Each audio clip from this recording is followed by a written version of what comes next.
I bought myself a birthday present. So a few years ago, I went to Pagan Pride here in Los Angeles and Long Beach. And there was a tarot deck that I passed at one of the vendors called the Dark Mansion Tarot Deck.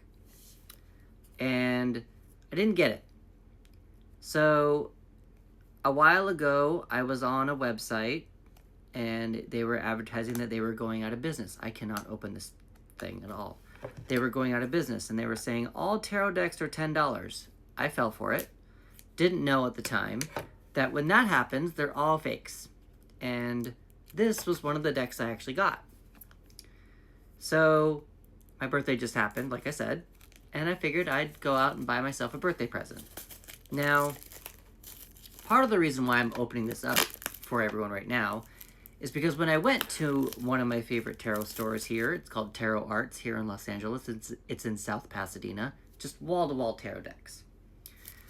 When I got there, they told me that there are 3 different versions, at least what they had in stock, of this tarot deck. Well, let's see, this is actually the 4th version. Version 4, 4th edition. This is the back of the card. That's the back. So there is another, this back is glossy and it has a gold on the side. This is glossy, very traditional tarot stuff. They showed me the same size tarot deck on the back here. There's a one that has like a blue back and I don't remember what it is, if it's cats or a moon or something, I don't remember. But there is another version, it's version 3.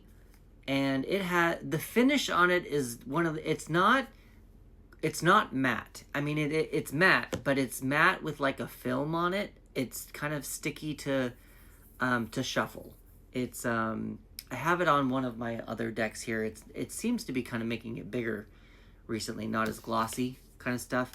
But, so that was one of the decks. And then the other one that they showed me was actually it was a bigger size. It was bigger. And I almost got the bigger size, but the bigger size was matte, like completely matte. I could still shuffle them pretty well. It felt just more like paper. And I don't even know how to label all these different things, but I ultimately went with the glossy ones just because I like to have them slide a little bit more, and I don't like to have the cards stick to each other. So that's what I went for. And with the matte ones, the bigger version that I almost got, the colors on this glossy one just were so vibrant. They are just so vibrant. And so I ended up just getting these ones.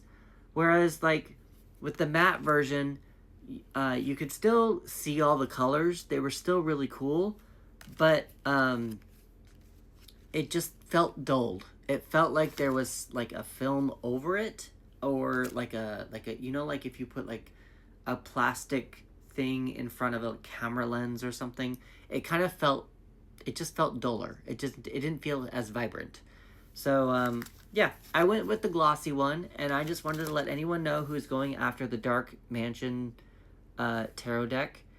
Yeah, there's a couple of different versions, and you can decide which one you actually want to use. Now, personally, for myself, there's a reason actually why I wanted to also buy this. So I'm a tarot reader, and I help writers get out of writer's block with my tarot cards.